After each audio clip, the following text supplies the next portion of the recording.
আমরা এই মুহূর্তে শহীদ রাষ্ট্রপতি জিয়াউর রহমানের মাজার ওপর থেকে দেখতে পাচ্ছি, নিচে দেখতে পাচ্ছি তিনি নেতাকর্মীদের সহ দাঁড়িয়ে রয়েছেন।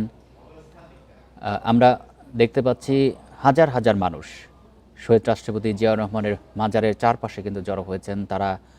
তারা অধীর আগ্রহে অপেক্ষা করছেন দোয়া শেষ করে কখন তিনি বের হবেন এবং পরবর্তী গন্তব্যের উদ্দেশ্যে রওনা দেবেন।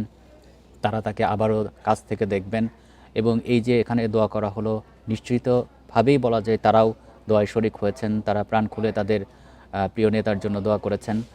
আমরা উপর থেকে দেখতে পাচ্ছি দোয়া বের হবেন, বের হয়ে পরবর্তী যে গন্তব্য সেটি জাতীয় স্মৃতিসৌধ, সেখানে মুক্তিযুদ্ধের শহীদের প্রতি শ্রদ্ধা জানানোর জন্য রওনা হবেন। আমরা এখানেই যে পরিস্থিতি দেখতে পেয়েছি, নিশ্চিতভাবে বলা যায় যে সাভার যাওয়ার যে পুরো রাস্তাটা, সেখানেও অনেক নেতাকর্মী উপস্থিত থাকবেন এবং তারা তাকে অভিবাদন জানাবেন, তাকে এক নজর দেখার জন্য রাস্তার দুপাশে দাঁড়িয়ে থাকবেন। সেটি আসলে আইনশৃঙ্খলা রক্ষাকারী বাহিনীর জন্য আসলে এখন এইটুকু রাস্তা গুলশান থেকে জিয়া উদ্যান পর্যন্ত আসার রাস্তাটা যে পরিস্থিতি আমরা দেখতে পেয়েছি, সেরকমই যদি পরিস্থিতি হয় তাহলে সেই লম্বা রাস্তার জন্য কিন্তু আইনশৃঙ্খলা রক্ষাকারী বাহিনীর জন্য একটি চ্যালেঞ্জের বিষয় হয়ে দাঁড়াবে। কারণ হচ্ছে যে এত মানুষকে নিয়ন্ত্রণ করা আসলে আইনশৃঙ্খলা রক্ষাকারী বাহিনীর জন্য খুবই চ্যালেঞ্জিং। আমরা দেখতে পাচ্ছি এই মুহূর্তে মাজারের দৃশ্য, সেখানে কিন্তু নীরবে দাঁড়িয়ে রয়েছেন তারেক রহমান। পাশে আমরা বিএনপি সিনিয়র নেতৃবৃন্দকে দেখতে পাচ্ছি। আইনশৃঙ্খলা রক্ষাকারী বাহিনী যারা তার নিরাপত্তা দিচ্ছেন তারা সেখানে রয়েছেন। আজকে তার জন্য একটি খুবই আবেগের দিন। তিনি কিছুক্ষণ আগেই দোয়া করেছেন। এই মুহূর্তে নীরবে তিনি দাঁড়িয়ে রয়েছেন মাজার প্রাঙ্গণে, তার বাবার মাজারের সামনে দাঁড়িয়ে রয়েছেন। অল্প কিছুক্ষণের মধ্যেই হয়তো তিনি সেখান থেকে বের হবেন, বের হয়ে তার যে পরবর্তী গন্তব্য সেখানে যাবেন। এবং আইনশৃঙ্খলা রক্ষাকারী বাহিনী নিশ্চয়ই পরবর্তীতে তারা চেষ্টা করছেন যাতে এই যে এখান থেকে সাফাখন বিমানবন্দরে নামেন, সেখান থেকে কিন্তু অন্তর্বর্তী সরকারের প্রধান উপদেষ্টা ডক্টর মোহাম্মদ ইউনূসকে তিনি সরাসরি ফোন দিয়েছেন, কৃতজ্ঞতা জানিয়েছেন তার দেশে ফেরা উপলক্ষে যে নিরাপত্তা ব্যবস্থা নেওয়া হয়েছে সরকারের পক্ষ থেকে, যা যা ব্যবস্থা নেওয়া হয়েছে সেটির জন্য কিন্তু তাকে ধন্যবাদ জানিয়েছেন। তার স্বাস্থ্যেরও কিন্তু খোঁজখবর নিয়েছেন এবং আজকে আমরা কিন্তু ঠিক একই রকম পরিস্থিতি দেখতে পাচ্ছি। তার জন্য যে ব্যাপক নিরাপত্তা ব্যবস্থা আমরা সেটি দেখতে পাচ্ছি। যেভাবে যতটুকু নিরাপত্তা ব্যবস্থা দেওয়া যায় সরকারের পক্ষ থেকে কিন্তু সেটি দেওয়া হচ্ছে। পাশাপাশি বিএনপির নিজস্ব যে নিরাপত্তা বাহিনী রয়েছে সিএসএফ, তারাও কিন্তু তাকে নিরাপত্তা দিচ্ছেন। দলীয় নেতাকর্মীরা রয়েছেন, তারাও কিন্তু দিচ্ছেন। আমরা দেখতে পাচ্ছি হাত তুলে তার বাবার মাজারে তিনি দোয়া করছেন। আমরা সেই দৃশ্য দেখলাম উপর থেকে। এই মুহূর্তে মাজারের দৃশ্য আমরা দেখতে পাচ্ছি। আশেপাশে কিন্তু ব্যাপক নিরাপত্তা ব্যবস্থা নেওয়া হয়েছে। আমরা বিএনপির সিনিয়র নেতৃবৃন্দ এগিয়ে আসছেন দেখতে পাচ্ছি। সালাউদ্দিন আহমেদকে দেখতে পাচ্ছি। বিজিবি সদস্যরা সামনে এবং পেছনেও কিন্তু আইনশৃঙ্খলা রক্ষাকারী বাহিনীর সদস্যরা রয়েছেন। সেখানে বিএনপির সিনিয়র যারা নেতৃবৃন্দ রয়েছেন তারা আস্তে আস্তে এগিয়ে আসছেন, হয়তো তারা মাজার প্রাঙ্গণে প্রবেশ করবেন। আমরা দেখতে পাচ্ছি এখনও সেই দৃশ্য দেখতে পাচ্ছি। তারেক রহমান হাত তুলে তার বাবার মাজারে কিন্তু দাঁড়িয়ে রয়েছেন। এটি তার জন্য খুবই আসলে আবেগের দিন। দীর্ঘ 17 বছর, 1.5 যুগেরও বেশি সময় পর তিনি দেশে এসেছেন। এসে তিনি আজকে তার প্রিয় বাবা মরহুম শহীদ রাষ্ট্রপতি জিয়াউর রহমানের কবরে এসেছেন দোয়া করার জন্য এবং স্বাভাবিকভাবেই এটি তাকে আবেগ আপ্লুত করে তুলবে, এটি স্বাভাবিক। সেই সাথে এই দৃশ্য যারা দেখছেন, অসংখ্য নেতাকর্মী, বিএনপি নেতাকর্মী সারা বাংলাদেশ থেকে যারা দেখছেন, তারাও কিন্তু তার সাথে নিশ্চয়ই হাত তুলে শহীদ রাষ্ট্রপতি জিয়াউর রহমানের জন্য দোয়া করছেন। আমরা সেই দৃশ্য দেখতে পাচ্ছি। তিনি সেখানে দাঁড়িয়ে রয়েছেন, দোয়া করছেন এবং বাইরে অসংখ্য নেতাকর্মী কিন্তু দাঁড়িয়ে রয়েছেন, তারাও দোয়া করছেন। অল্প কিছুক্ষণের মধ্যে হয়তো এখান থেকে বের হয়ে তার গাড়ি বহরটি সাভারের দিকে যাত্রা করবে। সেই নিরাপত্তা দেওয়ার জন্য কিন্তু আইনশৃঙ্খলা রক্ষাকারী বাহিনী তারা তৎপর, তারা সেই ব্যবস্থা করছেন। আমরা ওপর থেকে দেখতে পাচ্ছি তার শহীদ রাষ্ট্রপতি জিয়াউর রহমানের মাজার প্রাঙ্গণ, আশপাশে অসংখ্য নেতাকর্মী কিন্তু এখনও দাঁড়িয়ে রয়েছেন। হয়তো অল্প কিছুক্ষণ পর তিনি বের হয়ে যাবেন তার পরবর্তী গন্তব্য। আজকে দুপুরেই কিন্তু ঘোষণা করা হয়েছিল যে মসজিদে জুমার নামাজের পর বেগম খালেদা জিয়ার সুস্থতার জন্য দোয়া করা হবে। সেটি কিন্তু করা হয়েছে তারেক রহমানের দেশে আসা উপলক্ষে। সে বিষয়ে কিন্তু মহান আল্লাহ তাআলার কাছে দোয়া করা হয়েছে। আজকে জুমার নামাজের পর তাকে আমরা আবেগ আপ্লুত দেখতে পাচ্ছি, তিনি চোখ মুছছেন। আর স্বাভাবিকভাবে এই দীর্ঘ ১৭ বছর পর তিনি তার বাবার মাজারে এসেছেন, দোয়া করছেন। এটি তার জন্য যেমন একটি আবেগের দিন, সেই সাথে দীর্ঘদিন পর তিনি আসলেন, তার বাবার পাশে দাঁড়িয়ে তিনি দোয়া করলেন। সেটি একজন সন্তান হিসেবে নিশ্চয়ই তার কাছে একটি মূল্যবান সময়। আমরা সেই দৃশ্য দেখাচ্ছিলাম আপনাদের। আস্তে আস্তে মাজার প্রাঙ্গণ থেকে এই মুহূর্তে সম্ভবত বের হয়ে যাচ্ছেন।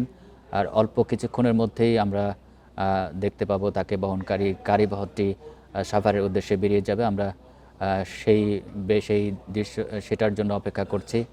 আস্তে আস্তে কিন্তু মাজার প্রাঙ্গণ থেকে বের হয়ে যাচ্ছেন, আমরা সেটি দেখতে পাচ্ছি। আমরা নেতাকর্মীদের মধ্যেও দেখতে পাচ্ছি তারা ব্যস্ত হয়ে পড়েছেন, এবং সেই সাথে আইন শৃঙ্খলা রক্ষাকারী বাহিনী যারা রয়েছেন তারাও কিন্তু তৎপর তার যে পরবর্তী গন্তব্য সেখানে নির্বিঘ্নে তাকে নিয়ে যাওয়ার জন্য। দীর্ঘ ১৭ বছর দেশের বাইরে থেকে তিনি দেশে এসেছেন। স্বাভাবিকভাবেই এটি আসলে তার জন্য আজকের দিনটি বিশেষ করে তিনি যখন তার প্রিয়জন তার মরহুম বাবার কবর জিয়ারত করতে এসেছেন সেটি তাকে আবেগী করে তুলেছে, সেটি আমরা দেখতে পেলাম। তিনি হাত তুলে কবরে দোয়া করলেন, সেই সাথে আমরা তাকে চোখ মুছতেও দেখলাম। এটি স্বাভাবিক, এবং সাধারণ যারা নেতাকর্মী রয়েছেন তারাও কিন্তু নিশ্চয়ই আবেগী হয়ে গেছেন। এবং আমরা যে লাখ লাখ, যে হাজার হাজার মানুষ আমরা এই রাস্তার দুই পাশে দেখেছি, গতকালও লাখ লাখ মানুষ কিন্তু তারেক রহমানের এই বাংলাদেশে ফেরা উপলক্ষে জড়ো হয়েছেন তাকে এক নজর দেখার জন্য, তাকে সামনে থেকে অভিনন্দন জানানোর জন্য।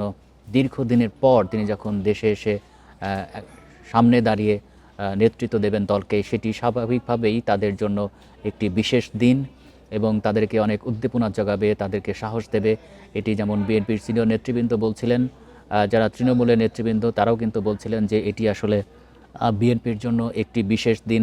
বিশেষ করে এত বছরের জুলুম নির্যাতন সহ্য করে একটি দল টিকে আছে, এবং সেটি টিকে থাকার পেছনে যার অবদান সবচেয়ে বেশি সেটি হচ্ছে তারেক রহমান, যিনি বিদেশে বসেও দলকে বিভিন্ন বিপদ আপদ থেকে রক্ষা করেছেন, দিক নির্দেশনা দিয়েছেন। সেইভাবে কিন্তু দল পরিচালিত হয়েছে, এবং অবশেষে তার সফলতা কিন্তু আমরা দেখতে পাচ্ছি যে শক্ত ভিত্তির উপর দাঁড়িয়ে রয়েছে বিএনপি। এবং তারেক রহমান যখন বিদেশে ছিলেন তখন থেকেই কিন্তু তিনি দলকে টেনে তোলার চেষ্টা করেছেন। বিভিন্ন সময় সারা বাংলাদেশে বিভিন্ন জায়গায় সমাবেশ হয়েছে, সেখানে কিন্তু সরাসরি তিনি অনলাইনে যুক্ত থেকে দিক নির্দেশনা দিয়েছেন। সাধারণ যারা নেতাকর্মী রয়েছেন তারা কিন্তু উচ্ছ্বাস প্রকাশ করেছেন, তারা উদ্দীপিত হয়েছেন। এবং দীর্ঘ এতদিন পর ১৭ বছর পর তিনি যখন গতকাল দেশে আসলেন, সেটি তাদের জন্য একটি বিশেষ দিন ছিল, যেহেতু এখন থেকে সামনে থেকে তিনি নেতৃত্ব দিতে পারবেন। দলীয় শৃঙ্খলা এবং তৃণমূলের যে সমস্ত সমস্যা রয়েছে সেগুলো আর থাকবে না বলে তারা জানিয়েছেন। আমরা এই মুহূর্তে দেখতে পাচ্ছি মাজার প্রাঙ্গণ থেকে বের হয়ে আস্তে আস্তে গাড়ি বহরের দিকে যাচ্ছে তারেক রহমানকে নিয়ে। আইন শৃঙ্খলা রক্ষাকারী বাহিনী তাকে ঘিরে রেখেছে, এবং সেটি আস্তে আস্তে এগিয়ে যাচ্ছে তার যে গাড়ি বহর রয়েছে সেদিকে। এত মানুষ আসলে দুই পাশে জড়ো হয়েছে, তার নিরাপত্তা নিশ্চিত করে তাকে নিরাপদে সেখান থেকে নিয়ে যাওয়া একটি বড় চ্যালেঞ্জ আইন শৃঙ্খলা রক্ষাকারী বাহিনীর জন্য। আমরা সেটি দেখতে পাচ্ছি। আইন শৃঙ্খলা রক্ষাকারী বাহিনী হিমশিম খাচ্ছে, কিন্তু সেখানে যারা নেতাকর্মী জড়ো হয়েছেন, সাধারণ মানুষ জড়ো হয়েছেন, তাদেরকে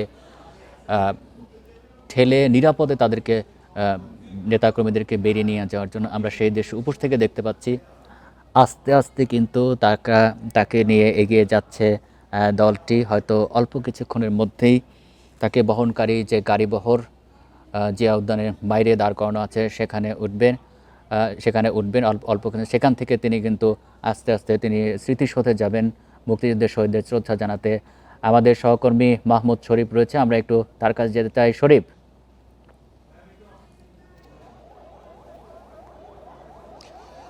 দেখুন, দীর্ঘ ১৯ বছর পর বাবার কবরের সামনে ছিলেন তারেক রহমান। অর্থাৎ সবশেষ ২০০৬ সালে তারেক রহমান বাবার কবর জিয়ারত করেছেন। এরপরে ১/১১ সরকারের সময় ২ বছরের মতো সময় তিনি কারাগারে ছিলেন। এরপরই তো তাকে নির্বাসিত জীবনে পাঠিয়ে দেওয়া হয়, লন্ডনে পাঠিয়ে দেওয়া হয়। ১/১১ সরকারের কৌশল করে তাকে লন্ডনে পাঠিয়ে দিয়েছিল এবং বাধ্য করেছিল, এটি বিএনপির পক্ষ থেকে দাবি করা হয়েছে। বলা চলে ১৭ বছরের নির্বাসিত জীবন এবং সব মিলিয়ে ১৯ বছর পর আজ বাবার কবর জিয়ারত করলেন বিএনপির ভারপ্রাপ্ত চেয়ারম্যান তারেক রহমান।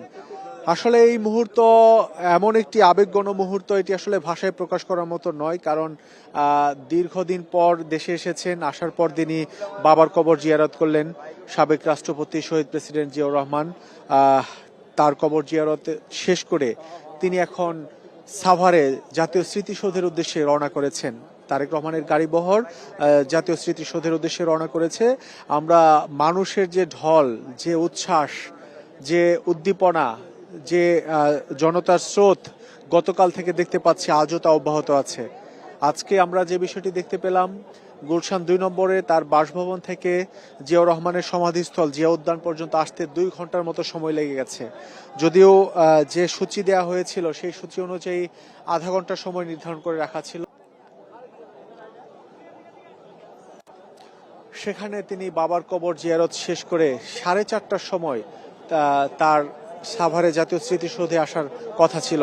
অথচ এখন 4:30 অনেক বেশি বেজে গেছে, 5টা বেজে গেছে। এখন পর্যন্ত তিনি জিয়া উদ্যান এলাকাতে আছেন।